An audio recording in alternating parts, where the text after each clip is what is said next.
Hey guys, what's up? Back with another video. This time let's do my Monday Night Raw review from last night, the September 19th edition of Monday Night Raw. So let's get this on the way, shall we?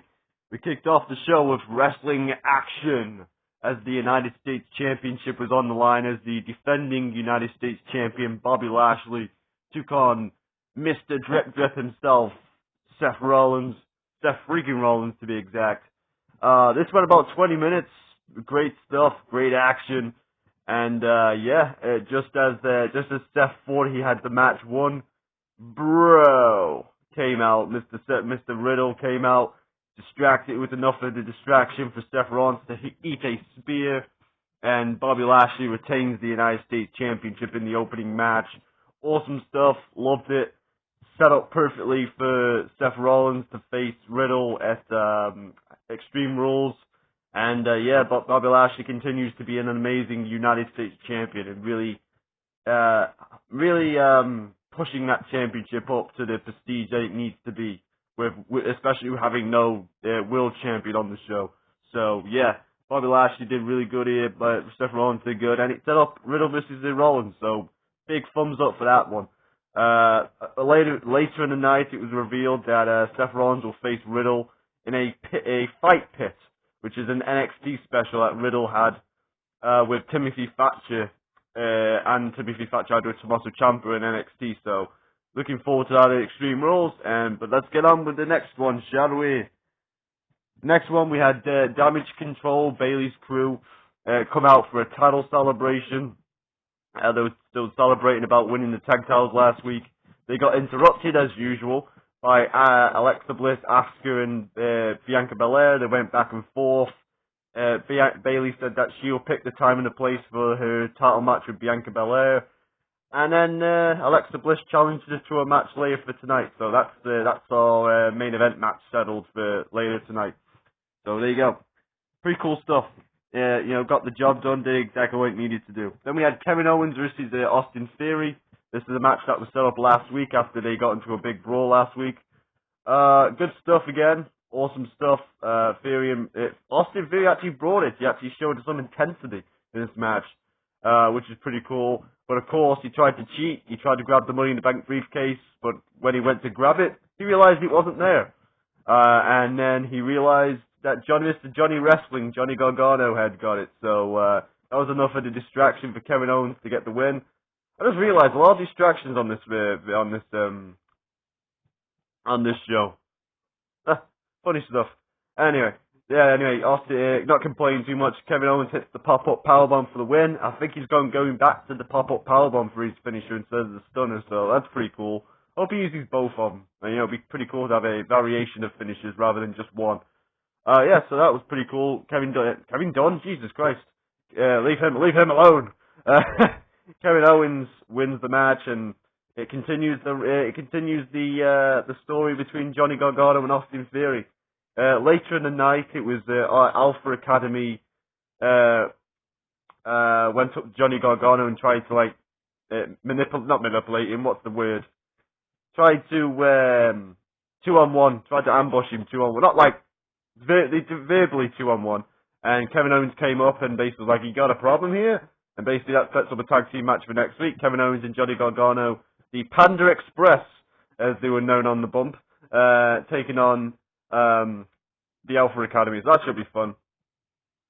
Looking forward to them actually teaming up this time. Anyway, next match, or next segment, we have the Brawling Brutes from Friday Night SmackDown. We have Pete Dunne, Butch, and Rich Holland. They came to Raw after becoming number one contenders. They won a 4-way last week on SmackDown to become number one contenders. But out come the Street Profits. Wherever the tag team titles go, the Street Profits are not far behind. So the Street Profits came out, and basically we have a match: the Brawling Brutes versus the Street Profits. It was fine. It was a fine encounter. I think it was there to make the Brawling Brutes look strong going into Friday's title match against the Usos. So it did its job, and it was exactly what it was. Pete Dunne got to snap people's fingers. What's not to love? And the Brawling Brutes get the win. Next segment, we have the Judgment Day. It's that time of the week again when the Judgment Day come out. They come out and they basically, what's the word? They celebrate injuring Edge last week. So, yeah, usual stuff. They mock Rey Mysterio. Rhea Ripley calls herself Papa for Dominic for a while, and Dom gets some heat from the crowd. And they take a family portrait of themselves. So they didn't really care too much about this segment, to be honest. Anyway, they have a match. They have a match right now. The Judgment Day taking on the Matt Riddle and Rey Mysterio. The numbers game again. The numbers game got the better of Matt Riddle and Rey Mysterio. Rey Mysterio looked like he was about to put Finn Balor away with a 619. But unfortunately, of course, because early in the night, Riddle cost him. Seth Rollins attacked Riddle behind the referee's back, which distracted Ray, because Ray had to chase off Rollins with a steel chair. And basically that gave the Judgment Day enough time to recover, and they beat Rey Mysterio again. So yeah, it was kind of. I don't know. At this point, I'm waiting for the next part of this story, not just, oh, look, Judgment Day are dominance. Like, yeah, we know that. They got the numbers game. I'm waiting. I hope that we don't get this until January, until when Edge comes back, or whenever Edge decides to come back with Beth. Because I feel like that's where it's heading. I feel like it's heading for an Edge return with Beth Phoenix in his thingy to take care of Rhea Ripley, and we get a 4-on-4. Maybe with AJ Styles, because AJ Styles has been teased for Finn Balor wanted AJ to join him, and he says the offer still stands. So there you go. Then we had Dexter Lumis on Miz TV. Basically, Miz calls out Dexter Lumis, told him be a man, and don't invade my home. And Miz was trying to act like a tough guy here because he had Tommaso Ciampa with him. Anyway, Dexter Lumis comes from underneath the ring, like hole-wise, and when he tries to pull Miz under, and then he tries to pull Tommaso Ciampa under, but then Tommaso Ciampa hits him with a microphone and he disappears in the hole. And when Miz goes towards the hole, Dexter pops his head back up and scares Miz, and Miz retreats. So, yeah, fun stuff. Funny stuff right there with Dexter Lumis as he continues to creep Miz out. Hopefully we get a match between the two, like some kind of spooky, creepy stipulation match where Miz can't run away from Dexter Lumis. Like, that would be pretty fun. Imagine, I think they did this a couple of years ago where Dexter Lumis had a haunted house match with Cameron Grimes. Like, I wouldn't mind seeing like a cinematic match, but then again, I know a lot of people wouldn't want to see that. So maybe that's just me. I feel like I just don't want to see Dexter versus Miz in a plain old one match, which I'm afraid what we might get. But this year with Extreme Rules, we're getting a lot of actual extreme matches rather than just singles matches. So I'm hopeful that we can have some kind of stipulation match if this match actually happens at Extreme Rules. So yeah, pretty cool. I like the segments. Dexter continues to be awesome, and awesome stuff. On a side note here, by the way, I forgot to. I didn't mention this. I about just say it happened on Friday, didn't I? I just realised. There was more of this White Rabbit songs during the commercial break, and there was a QR code and all sorts.